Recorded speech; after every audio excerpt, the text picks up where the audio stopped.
put like right here, because if somebody gets really red or a hickey, like say they were on Retin-A and they didn't tell me, and then I go to do it, and if they're on Retin-A and it was last night they used it, sometimes you can hickey that easily. They have to stay off it 3 days before the micro, and they can't start it again until 3 days after the micro. That's how you use acids. You step away from that. So if they get a red mark right there, they can probably hide it with their hair a lot easier than like their forehead. Okay. Okay, so I'm gonna hold here. You all right? It feels weird, yeah? But it doesn't hurt. Now you see how I'm holding? You anchor, like you have to hold the skin really tight. Okay, so then what I'm gonna do is, this is like the test patch. Now, see how she's a little red? You watch that. If it's like raw meat red, step away. If they're not good, that's not a good fit. If it's really hot, don't continue. But she's normal. This is a little pink, but it's not scary. Does everybody understand the difference? So if it's super red and hot, don't do it. Okay, you ready? You gotta let me know if it hurts though, okay?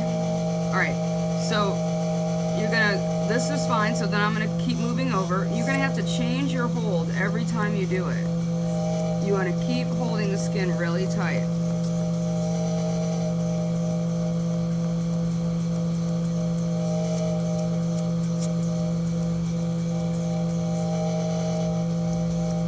I don't go over moles. If there's a raised pimple, don't go over it because it could spread bacteria on them, so you don't want to do that. If it's something flat, you can go over it. Okay, when you get up to the hairline, you want to just spread the skin. You want to hold, it's like waxing. You want to hold everything really tight. When you get to the eyebrows are pretty easy, like in the forehead, but you might have to roll your wrist because the bone, going over bone. You see, I'm constantly changing my hands to keep things smooth. But when you're going on the forehead, it doesn't really suck up that easy. You alright, Maxine? Okay. I think it feels kind of good. You want to go like maybe 1 inch long or so. Okay, this is what I call the Botox spot. Okay, obviously she doesn't need Botox yet. But you open it, and I do like an X.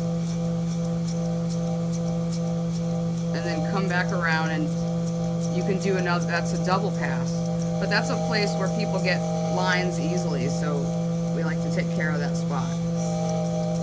And I'm gonna avoid a couple little breakouts that she has, because they look mad.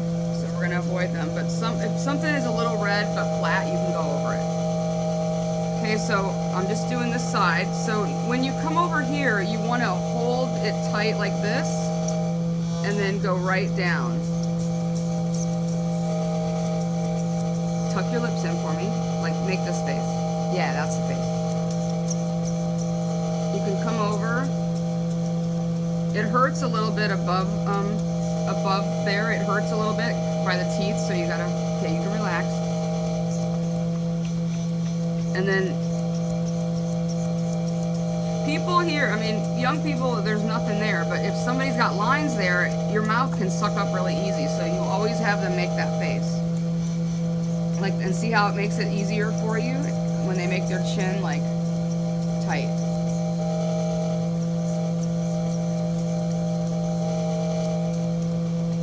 Good.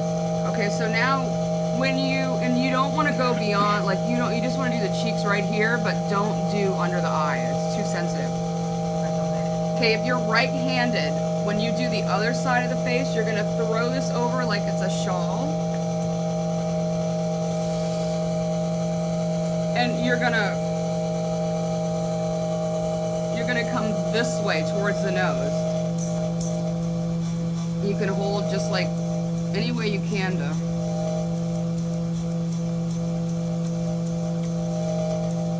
I usually hold with like 3 fingers.